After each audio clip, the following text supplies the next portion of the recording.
Hi everybody, it's Treasure Goddess Christine, and I am here to show you what to do with your leftover yummy yarn after you finish knitting your fabulous sweaters.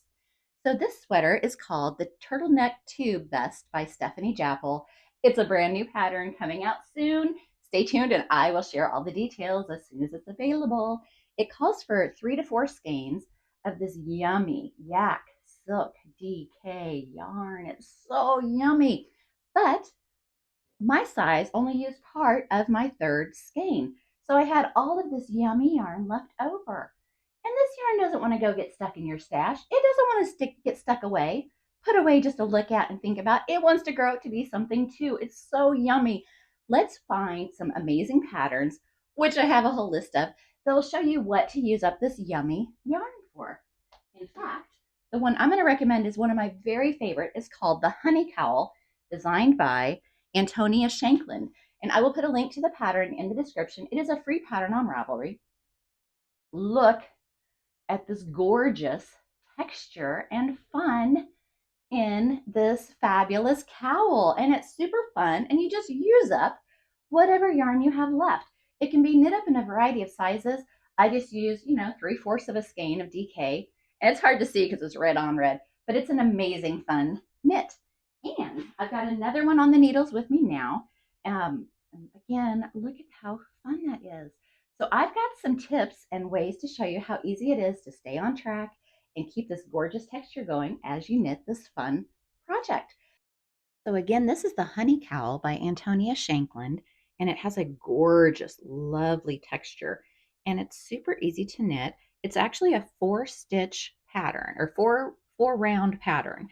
So every other pattern, you're knitting every round, and then the other time you're either purling one, slipping one with yarn in front, purling one, slipping one with yarn in front, or you're slipping one with yarn in front, purl one, slip one with yarn in front, purl one. So you're basically alternating every other time which stitches first, whether it's a purl or whether it's a slip.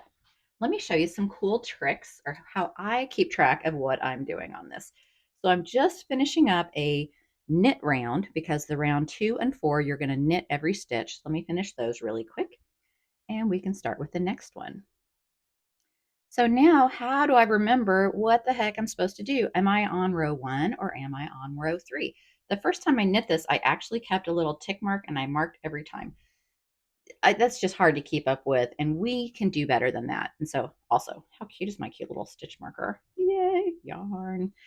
Anyway, so how to know what you're going to do next if we kind of zoom in on these stitches. As we go across, you can see, I'm pulling down a little bit, so you can see some have the purl bump, and then down below, some have the slip stitch down below. So you see this one has a full knit stitch, and then right below it, immediately below that, is that band of the slip stitch.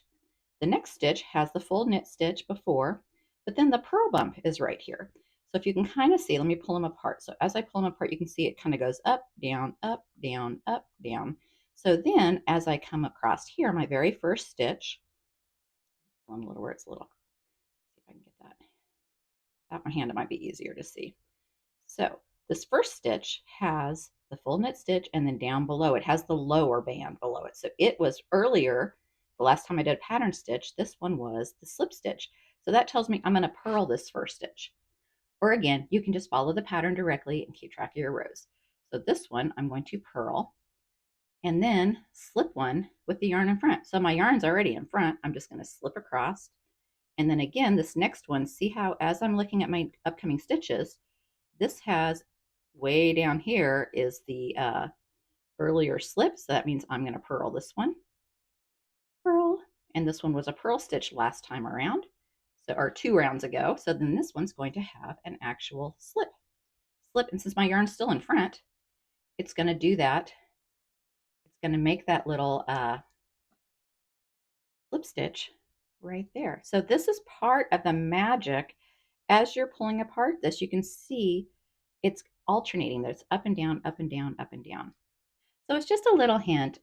It really does help me. It's kind of hard to see on here. Let me try it again. So if we say, okay, I just dropped my yarn. I don't know what stitch I'm doing next. Am I supposed to slip? Am I supposed to whatever? Well, one cheating way is to see what you did before. I just finished a purl stitch. My yarn is coming out of this purl stitch here. So I would know that this is going to be a slip stitch. But let's say we were just not paying attention to that and we wanted to tell. So again, on this part, we can see this part has higher up. Let me pull in a little bit better. Higher up, previous stitch, the purl stitch, and then down below was the slip. Purl stitch, down below was the slip.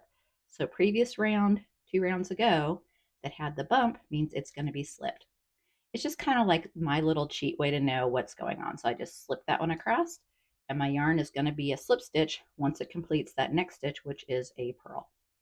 And you're just going to go across, purling, slip, purling, and it's so lovely that it goes so fast. You're not having to move your hand back and forth like you would with ribbing or like you would with a more complicated pattern. It's really a fun pattern, and I hope that helps you read your knitting a little bit. And then the next round after I finish this part will just be a full knit. And then when I come around again, my first stitch after this one, because it was previously purled, again, see the purl bump is up high, and then the little lower down is the slip stitch. So then the next round after this one is all knit. And then when I come around again and see my cute little pirate sheep, I will know that since this was the higher, that means it was the bump, this first stitch will be slipped. I hope that it'll make more sense as you're actually going through it. So cast yourself on. I hope you enjoy knitting up all of your fun leftovers. And I've got some other amazing patterns coming, so stay tuned.